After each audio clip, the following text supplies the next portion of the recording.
You gotta do it to feel.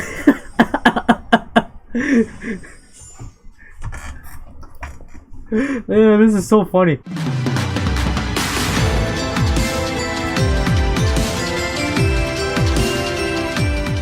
What is up, all you beautiful people? It is I, AkemiTCG, back here with a brand new video. Happy Halloween, everyone. Hope everyone's staying safe. If you are sick, please stay home.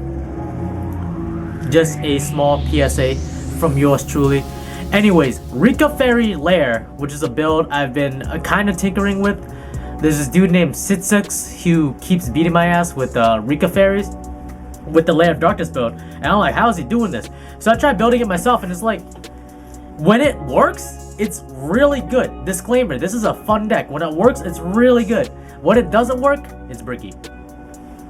That's just the nature of the deck. I don't think I can make it competitive unless there's more Lair support that lets you literally draw 4 cards for free. But I digress. Hope you all enjoy. And again, happy Halloween. Let's get to it. We are back here in the den. What I want to do is we're going to show off the deck. Really super quick deck profile. Pretty much how the deck works and what its end goal is. Again, this is a fun deck before I just get roasted in the comments. It's a fun deck. It's not meant to be competitive. You know, just mess around with it. It's cool.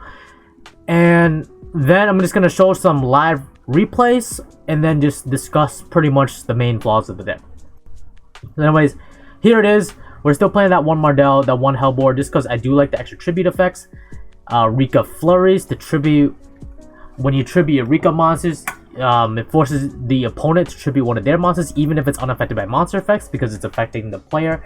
But a couple things here.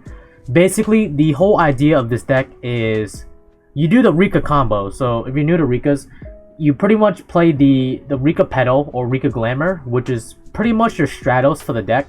And you basically want to get her along with any other plant on the field. Then she can just augment whatever plant monsters you have to whatever levels of another face-up plant monster in the field. So for example, if you have a Snowdrop and a Primula on the field, you can target the Snowdrop with Snowdrop's effect to make Primula also an 8, so you can exceed summon. However, if you use her first effect to special summon herself from the hand, or if you use Petal's effect, the Stratos effect, then you are locked into plants for the rest of the turn.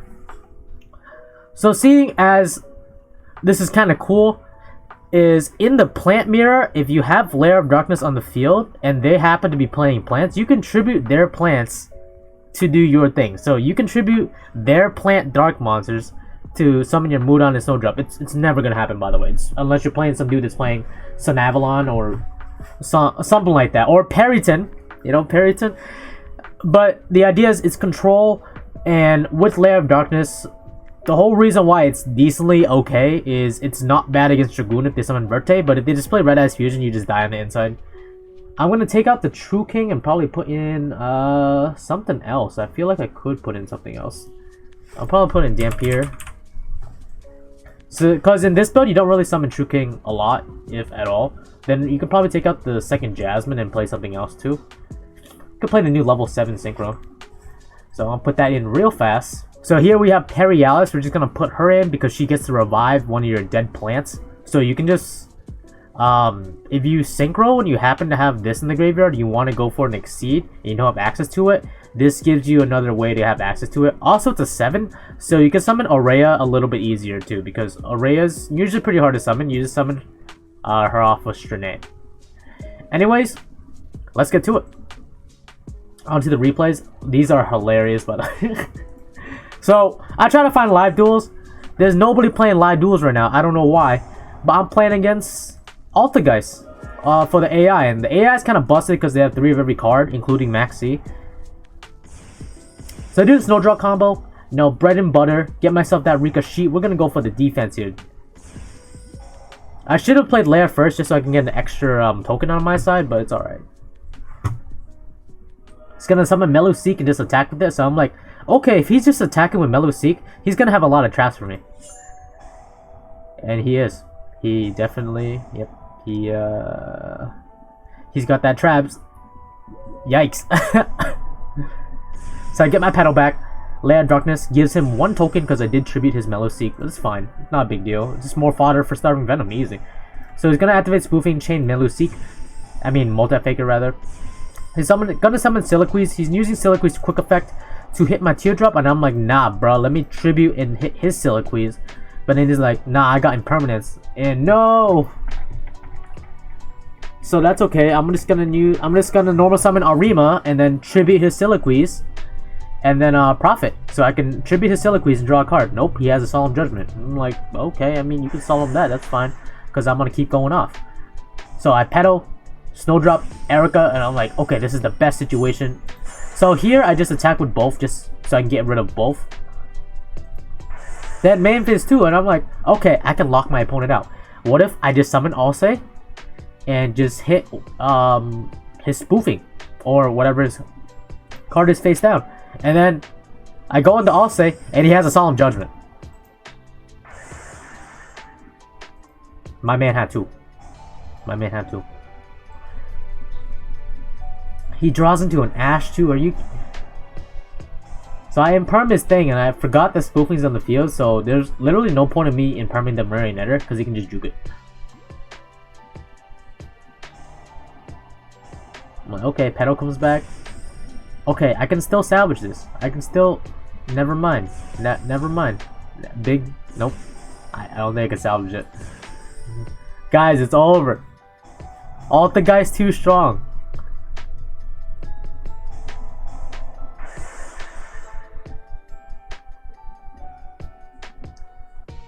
Yeah, he's okay.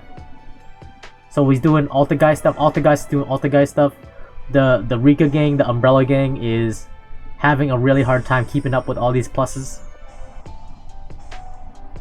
So I used Cheat to hit his Hextia because I just don't want him to attack with Mellow Seek. I feel like I could have saved that there, but like if Mellow Seek attacks directly, then during damage step, he can kill my Rikka Sheet, in which I cannot chain to it because I cannot use Rikka Sheet during damage step.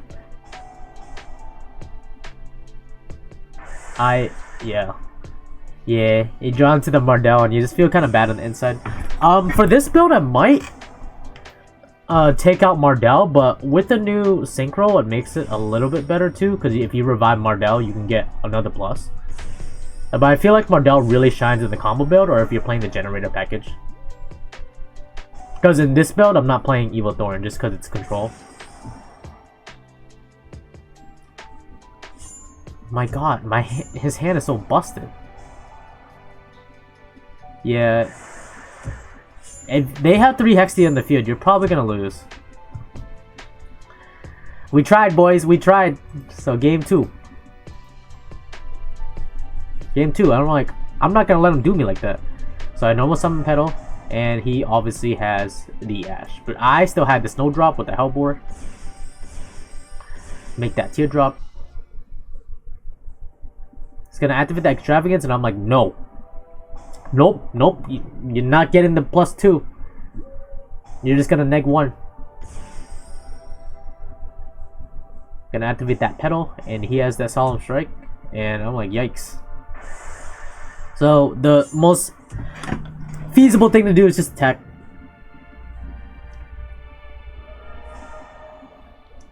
So he normal summons Marionetter, and then I'm not sure why he didn't use the effect. Yeah, I'm actually not sure why he didn't use Marionetter's effect, but I would have ashed it anyways, but I was just curious. So I was gonna do the thing where I Arima turn everything, or get Lair of Darkness, turn everything to Darkness Super Poly, but because he has Secret Village in the field, I cannot do that at all. And that just sucks. It sucks so hard. You know, the best part about playing these rogue decks is pulling off these rogue strategies and being like, it works sometimes, and it feels great. Let me know down in the comments if you agree. If you're enjoying this video so far, make sure to like, comment, and subscribe. I would really appreciate it. He's gonna banish that 6 off of Extrav. Wait. I don't want to see POV of Alta Guys. I want to see POV of rikkafairy Lairs. This deck is so funny. So the funny thing is, Here's what happened. So, he plays Secret Village. I don't play any spellcasters in my deck.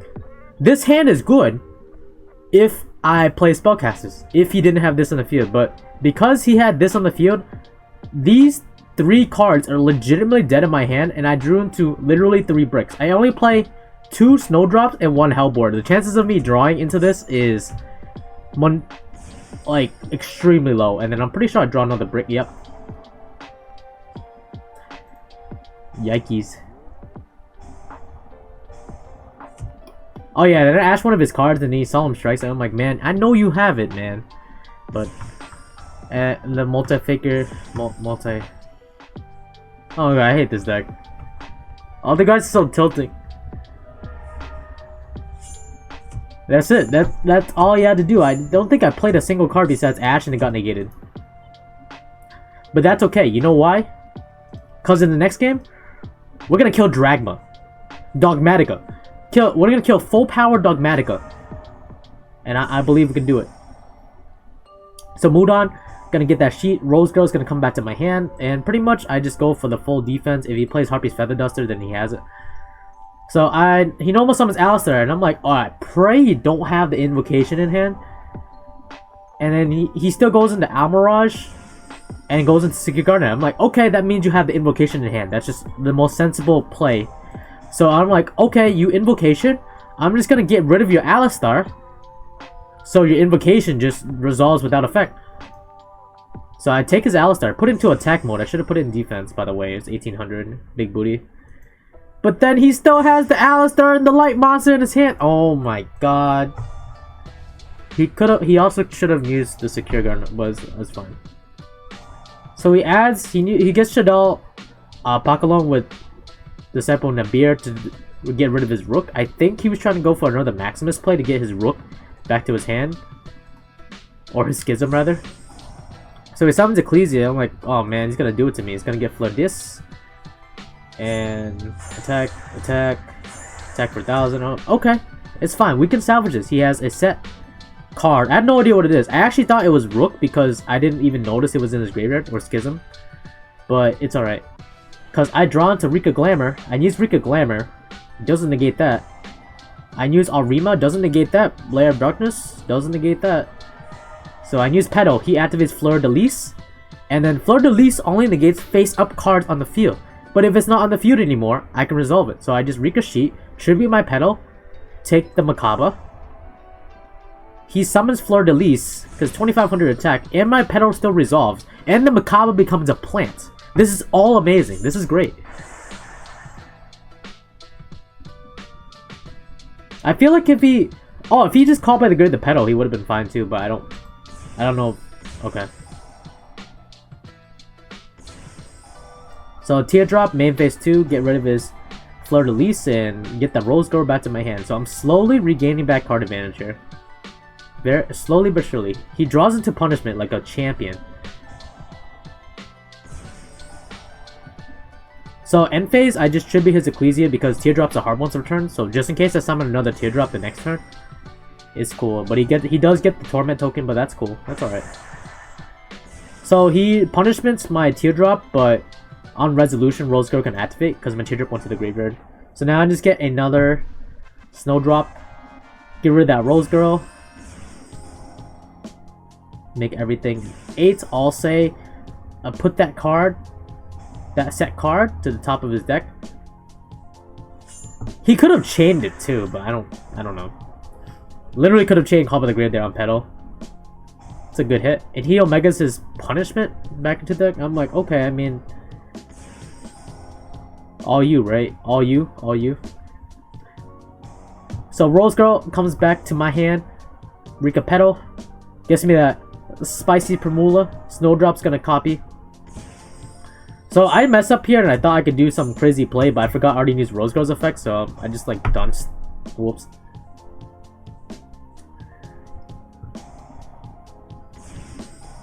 So I gotta do it to him. You gotta do it to him. If you draw into Super Poly, you gotta do it to him. You gotta do it to him.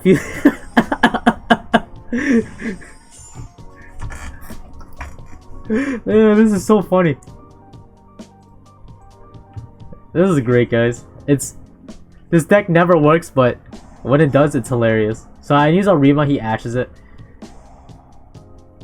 I use Glamour, Petal.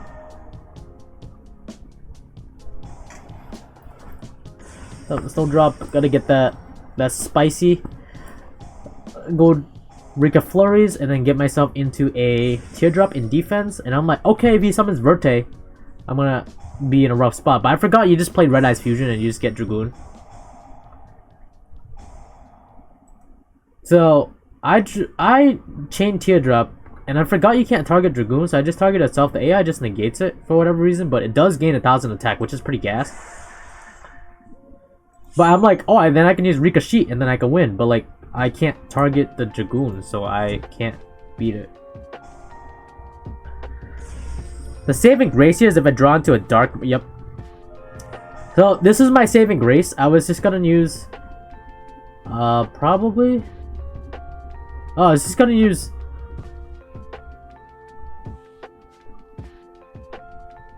Oh my god, I'm an idiot. So he imperms this, right? I should have just lone fired this. And then this would have triggered, but he would have still negated that. So actually, no, I don't think I could have won that one.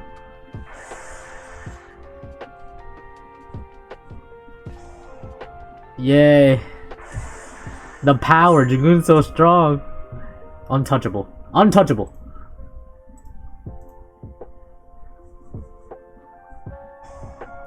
So he's gonna max see me, and I'm like, okay, that's fine. I'm just gonna lone fire just to get myself a Rikka Petal and just kind of set up. He does draw into a Solemn Strike, which is super helpful, actually. He draws into an O-Lion, too. My guy's a legend. Just plays Dragoon and just pops my monster. I think I just used this to let him neg one from his hand, so I can get Petal back, because I at least want Petal back. But I didn't think I'd draw into Flurries, which he then also negates, yeah. Yeah, and then he has a Solemn Strike, and I die on the inside. And, yeah. Anyways, let's go back to the deck. So, a couple of glaring flaws with the deck is it uses up a lot of resources. Like, you can argue, like, yes, Arima lets you go into the, some pretty dank plays with the Super Poly. But sometimes you have to hard draw the Super Poly. You could play the Predaplant engine, but I don't know what I would actually take out. I think Ash is pretty essential right now, and Ash just hurts a lot of decks for a well-timed one. You can even play Droll over Ash, depending on the build. That's really the gimmick of the deck. I mean, Carrot Wake works well in the graveyard because it's a great plus if you pitch a Carrot Wake off a Super Poly. Sidzux is probably going to show up in the comments somewhere to give his interpretation of the build, so keep an eye out for that. But 1-for-1 is just really good. We just need more pluses. It's like playing Rikka Fairy and not combo is like playing a game of chess, but every time you take a piece from your opponent, they take 2 of your pieces. That's the best way I can put it. Anyways, I am AkemiTCG. Hope you all enjoyed. This is a fun deck. Happy Halloween. Stay safe. The world ends now.